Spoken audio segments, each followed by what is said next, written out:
Ticket ಏನು ಮದುವೆ ಆಗಿದ್ದಾನೆ ಮನೆ ಹೋಗ್ತಿದ್ದಂಗೆ ನಿಮ್ಮ ಹೆಂಡತಿ ಅನೇಕ ಪ್ರಶ್ನೆ ಕೇಳಿಲ್ಲೇನು ನೀವು ಗಂಡ ಹೇಳ್ತಿತ್ತು ಟಿಕೆಟ್ ಅಂತ ಒಪ್ಕೋತೀರಾ?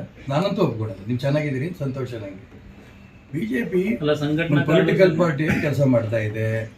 ರಾಷ್ಟ್ರೀಯ ಸ್ವಯಂ ಸೇವಕ ಸಂಘ ನಮ್ಮ ಮಾತೃ ಸಂಸ್ಥೆ. ಅವರು ಅನೇಕ ವಿಚಾರಗಳನ್ನ ಹಿಂಗೆ ಮಾಡಿ ಅಂತ ನಮ್ಮ ಡೈರೆಕ್ಷನ್ ಕೊಡ್ತಾರೆ. ಅದನ್ನು ಡೈರೆಕ್ಷನ್ ತೊಗೊಳೋದು ಬಿಡೋದು ನಮ್ಮದು. ಆ ದಿಕ್ಕಲ್ಲಿ ಏನಾದ್ರು ವ್ಯತ್ಯಾಸಗಳಾಗಿದ್ದರೆ ಕೂತು ಚರ್ಚೆ ಮಾಡಿ ತೀರ್ಮಾನ ಮಾಡ್ತೀವಿ.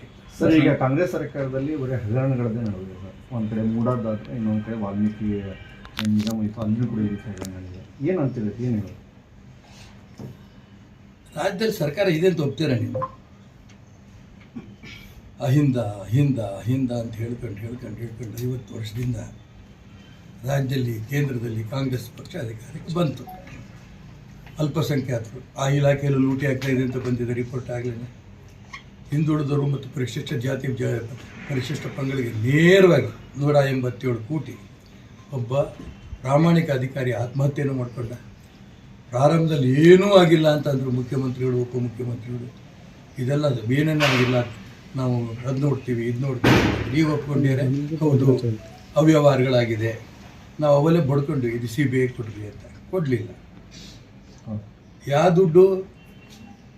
ಅಹಿಂದ ಅಂತ ಅಂದ್ಕೊಂಡು ಹೇಳ್ಕೊಂಡು ಅಲ್ಪಸಂಖ್ಯಾತರು, ದಲಿತರು, ಹಿಂದುಳಿದವರು ಉದ್ಧಾರಕರು ನಾವು ಅಂತ ಹೇಳ್ಕೊಂಡು ಆ ಹಿಂದುಳಿದವ್ರಿಗೆ, ದಲಿತರಿಗೆ ಮೋಸ ಮಾಡಿ ಇಷ್ಟು ವರ್ಷ ರಾಜ್ಯದಲ್ಲಿ ಕೇಂದ್ರದಲ್ಲಿ ಅಧಿಕಾರ ನಡೆಸಿದ್ರು.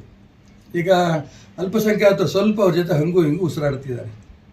ಪರಿಶಿಷ್ಟ ಜಾತಿ ಪರಿಶಿಷ್ಟ ವರ್ಗದ ಹಿಂದುಳಿದವರು ಲೂಟಿ ಮಾಡಿದ್ದು ನೇರವಾಗಿ ಕಾಂಗ್ರೆಸ್ ಇವತ್ತು ಬೆತ್ತಲಾಗಿ ಹೋಗಿದೆ. ಯಾವ ಕಾಂಗ್ರೆಸ್ ನಾಯಕರು ಕೂಡ ನಾವು ಲೂಟಿ ಆಗಿಲ್ಲ ಕಾಂಗ್ರೆಸ್ನಿಂದ ಅಂತ ಹೇಳಂತ ಧೈರ್ಯ ಒಬ್ಬರಿಗೂ ಇಲ್ಲ. ಅವ್ರ ಮಂತ್ರಿನೇ ಜೈಲಿಗೆ ಹೋಗಿದ್ದಾನೆ. ಇದೇ ವಿಚಾರದಲ್ಲಿ ಮುಖ್ಯಮಂತ್ರಿಗಳು ಕೂಡ ಜೈಲಿಗೆ ಹೋಗ್ತಾರೆ. ಆರ್ಥಿಕ ಇಲಾಖೆ ಅವ್ರ ಕೈಲೇ ಇರೋದು. ಎಷ್ಟು ಅಕೌಂಟ್ಗಳು ಬದಲಾವಣೆ ಆಗಿದೆ ಗೊತ್ತೇ ಇಲ್ಲ ಅಂತ ಹೇಳ್ತಾ ಇದ್ದಾರಲ್ಲ. ಇದಕ್ಕಿಂತ ಯಾವ ಪದ ಬಳಸೋಕೆ ಗೊತ್ತಿಲ್ಲ ನನಗೆ. ಅಸಹ್ಯ ರಾಜಕಾರಣ ನನ್ನ ಜೀವನದಲ್ಲಿ ನಾನು ನೋಡಿಲ್ಲ. ಯಾರದ್ರಿ ತಿನ್ನೋದು?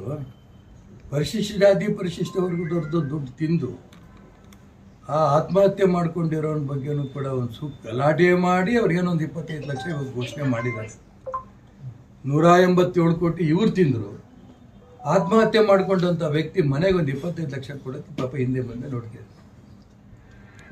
ಎಲ್ಲಿ ಹೋದರೂ ಕೂಡ ಯಾಕಾರಣ ತೆಲಂಗಾಣ ಚುನಾವಣೆ ದುಡ್ಡು ಇದೆ ಅಂತಂತಾರೆ. 130, 140 ಬ್ಯಾಂಕ್ ಅಕೌಂಟ್ಗೆ ಟ್ರಾನ್ಸಾಕ್ಷನ್ ಆಗಿದೆ ಅಂತ ಹೇಳ್ತಾರೆ. ಎಲ್ಲೆಲ್ಲಿ ಹೋಯ್ತು, ಎಲ್ಲೆಲ್ಲಿ ಬಂತು? ಅಪ್ಪ CBI ತನಿಖೆ ಕೊಡಿ ಅಂದರೆ ಅದು ಕೊಡಲ್ಲ ಅಂತಾರೆ. ನಮ್ಮ ಪೊಲೀಸ್ನವರೇ ಅದನ್ನು ಹಿಡಿಯೋಕ್ಕೆ ತಯಾರಿದ್ದಾರೆ. ಯಾವಾಗ ಆ ಬ್ಯಾಂಕ್ನವರೇ ನೇರವಾಗಿ CBI ಪತ್ರ ಬಂದ ಮೇಲೆ ಇವತ್ತು CBI ಎಂಟರ್ ಆಗಿದೆ. ಇದು ಪರಿಶಿಷ್ಟ ಜಾತಿ ಪರಿಶಿಷ್ಟ ವರ್ಗದವ್ರದ್ದು. 2,000 ಕೋಟಿ ಅಪೆಕ್ಸ್ ಬ್ಯಾಂಕಿಂದ ಹಣ. ಯಾವ್ದು ಹೇಳೋಣ, ಯಾವ್ದು ಬಿಡೋಣ? ನೀವು ಎಷ್ಟು ಹೇಳ್ಕೊತೀರಿ? ಒಂದಲ್ಲ, ಎರಡಲ್ಲ, 10 ಹಗರಣಗಳು. ಯಾರೊಬ್ಬ ಬಡವ ಒಂದು ಸಣ್ಣ ಬೀಡ ಅಂಗಡಿ ಇಟ್ಕೋತೀರಿ, ನನಗೊಂದು 25,000 ಸಾಲ ಕೊಡಿ ಅಂತಂದರೆ ಏನು ಸೆಕ್ಯೂರಿಟಿ ಕೊಡ್ತೀರಿ ಅಂತ ಕೇಳ್ತಾರೆ. 2,000 ಕೋಟಿ ಕೊಟ್ಟಿದ್ದಾರಲ್ಲ, ಏನು ಸೆಕ್ಯೂರಿಟಿ ತೊಗೊಂಡಿದ್ದಾರೆ? ಯಾರೇ ತುಂಬ ಸ್ಪಷ್ಟವಾಗಿ ಹೊರ ಬಂದಿದೆ. ಯಾವ ಸೆಕ್ಯೂರಿಟಿ ಇಲ್ದೇ 2,000 ಕೋಟಿ ಸಾಲ ಕೊಟ್ಟಿದ್ದೀವಿ ಅಂತ. ಅದೊಂದು ದೊಡ್ಡ ಹಗರಣ. ಮುಖ್ಯಮಂತ್ರಿಗಳಲ್ಲಿ ಏನು ಆಗೇ ಇಲ್ಲ ಅನ್ನಂಗಿದ್ದಾರೆ. ಅವರು ಗೊತ್ತೇ ಇಲ್ಲ ತಮಗೆ ಅನ್ನೋ ಥರದಲ್ಲಿದ್ದಾರೆ. ಮೂಢ ಹಗರಣ. ಅದೇ ನಾನು ಅದಕ್ಕೆ ಹೇಳ್ತೀನಲ್ಲ, ಸಾಕ್ಷಿಗಳು ಬೇಗ ಸಿಕ್ಕೇ ಬಿಡುತ್ತೆ ಅನ್ನೋದೊಂದೇ ಕಾರಣಕ್ಕೆ ಇವ್ರು CBI ಕೊಡ್ತಿಲ್ಲ. ಯಾರು ಒರಿಜಿನಲ್ ಡಾಕ್ಯುಮೆಂಟ್ ಇಟ್ಕೊಂಡಿದ್ದಾರೋ ಆ ಭೂಮಿನ ಯಾರು ಖರೀದಿ ಮಾಡ್ಬೇಕಾದ್ರೆ ಜಿಲ್ಲಾಧಿಕಾರಿಗಳ ಒಪ್ಪಿಗೆ ತಗೋಬೇಕು. ತಗೊಂಡಿಲ್ಲ.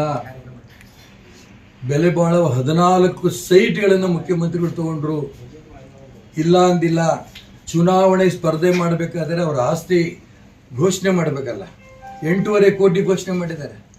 ಮೊನ್ನೆ ಗಲಾಟೆ ಆದಮೇಲೆ ನಂಗೆ 60 ಕೋಟಿ ಕೊಟ್ಬಿಡ್ರಪ್ಪ, ನಾನು ಬಿಟ್ಬಿಡ್ತೀನಿ. ಆ 8.5 ಕೋಟಿ ಏನು, ಈ 60 ಕೋಟಿ ಏನು ವ್ಯತ್ಯಾಸ ಅಲ್ಲೇ ನೇರ ಕಾಣ್ತಾ ಇದೆ. ಲೂಟಿ ಹೊಡೆದಿರೋದು. ಒಬ್ಬ ಮುಖ್ಯಮಂತ್ರಿ ನಾನು ಸತ್ಯ ಹರಿಶ್ಚಂದ್ರ ಬಿಟ್ಟರೆ ನಾನೇ ಅನ್ನೋ ಥರದಲ್ಲಿ ಇಷ್ಟು ವರ್ಷ ಆಡಳಿತ ನಡೆಸ್ಕೊಂಡು ಬಂದರು. ಯಾರಿಗೂ ಗೊತ್ತಿಲ್ದಂಗೆ, ಯಾರಿಗೂ ಗೊತ್ತಿಲ್ಲ ನಡೀತಾ ಇತ್ತು. ನೇರವಾಗಿ ಹೇಳಿದ್ನೆಲ್ಲ ನೇರವಾಗಿ ಬಹಿರಂಗವಾಗಿ ಬೆತ್ತಲಾಗಿದೆ ಕಾಂಗ್ರೆಸ್ ಸರ್ಕಾರ. ಇತ್ಲಾಗಿ ಮುಖ್ಯಮಂತ್ರಿಗಳೇ ನೇರವಾಗಿ ಆಗಿರೋದ್ರಿಂದ ಇಲ್ಲಪ್ಪ, ಇನ್ನು ನಾವು ತಿಂದಿದ್ದಷ್ಟೇ ಅಲ್ಲ, ನಾವು ತಿಂದೇ ಇಲ್ಲ. ನೀವು 22 ಕಡೆ ಹಗರಣದಲ್ಲಿ ಸಿಕ್ಕಿದ್ದೀರಿ BJPಯವರು. ಪಟ್ಟಿ ಕೊಟ್ಟರು. ಫೈನ್, ನಾನು ಅಲ್ಲಿ ವೆಲ್ಕಮ್ ಮಾಡ್ತೀನಿ. ಈ 22 ಕೊಟ್ಟಿದ್ದೀರಲ್ಲ, ಯಡಿಯೂರಪ್ಪನವರು ಲೂಟಿ ಹೊಡೆದಿದ್ದಾರೆ ಅವರು ಮುಖ್ಯಮಂತ್ರಿ ಆದಾಗ, ಬಸವರಾಜ ಬೊಮ್ಮಾಯಿ ಲೂಟಿ ಹೊಡೆದಿದ್ದಾರೆ ಮುಖ್ಯಮಂತ್ರಿ ಆದಾಗ, ರೈಟ್? ಆ 22 ಇವ್ರ ಹಗರಣಗಳು 2 CBI ಕೊಟ್ಬಿಡಿ. ನಾನು ಯಾರ ಪರವಾಗೂ ಹೇಳಕ್ ಹೋಗ್ತಿಲ್ಲ.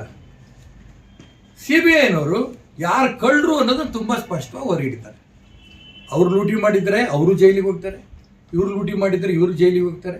ತುಂಬ ಸ್ಪಷ್ಟವಾಗಿ ಹೇಳ್ತೀನಿ, ಜೈಲಿಗೆ ಹೋಗೋದ್ರಲ್ಲಿ ನಾಯಕತ್ವ ತಗೊಳ್ಳೋದು ಸಿದ್ದರಾಮಯ್ಯ ಮೊದಲನೇ ಸ್ಥಿತಿ ತಗೋತಾರೆ. ಇದರ ಯಾವ ಅನುಮಾನನೂ ಇಲ್ಲ.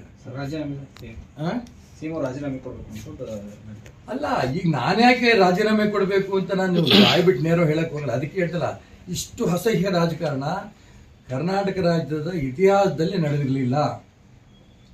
ಅವ್ರು ಲೂಟಿ ಮಾಡೋದು, ನಾವು ರಾಜೀನಾಮೆ ಕೊಡಿ ಅಂತ ಕೇಳೋದು, ನಾವು ಏನೋ ಮಾಡಿಲ್ಲ ಅಂತ ಹೇಳೋದು ಅಭ್ಯಾಸ.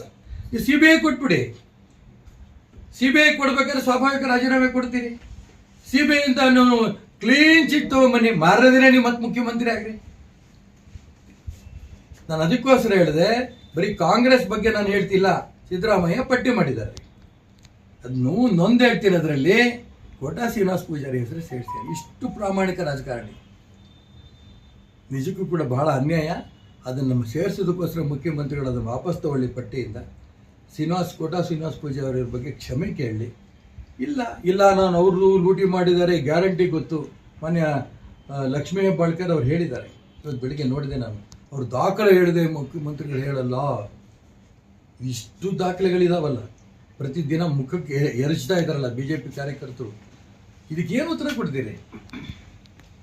ಕಾಂಗ್ರೆಸ್ಸು ಅನ್ನೋಂಥ ಸರ್ಕಾರ ಅನೇಕ ವರ್ಷಗಳಿದ್ದ ಲೂಟಿ ಮಾಡಿ ಮಾಡಿ ಮಾಡಿ ಮಾಡಿ ಮುಚ್ಕೊಂತ ಬಂದಿದ್ರು. ಇನ್ನು ಮುಚ್ಚಕ್ಕಾಗಲ್ಲ. 100ಕ್ಕೆ 100 ಸಿದ್ದರಾಮಯ್ಯನವರು ಜೈಲಿಗೆ ಹೋಗೇ ಹೋಗ್ತಾರೆ. ಇನ್ನು 4 ವರ್ಷ ಈ ಸರ್ಕಾರ ಇರುತ್ತೆ ಅಂತ ಭ್ರಮೆಯಲ್ಲಿ ಯಾವ ಕಾರಣಕ್ಕೂ ಇರೋದು ಬೇಡ. ನಾನು ಅನೇಕರು ಹೇಳೋಕ್ಕೆ ಇಷ್ಟಪಡ್ತೀನಿ, ಎಲ್ಲ ರಾಜಕೀಯ ಪಕ್ಷಕ್ಕೆ ಹೇಳೋಕ್ಕೆ ಇಷ್ಟಪಡ್ತೀನಿ, ಈ ಸರ್ಕಾರ ಇರಲ್ಲ, ಚುನಾವಣೆ ಆದಷ್ಟು ಬೇಗ ಬಂದೇ ಬರುತ್ತೆ, ಇದ್ರಾಗ ನನ್ನ ಅನುಮಾನ ಇಲ್ಲ.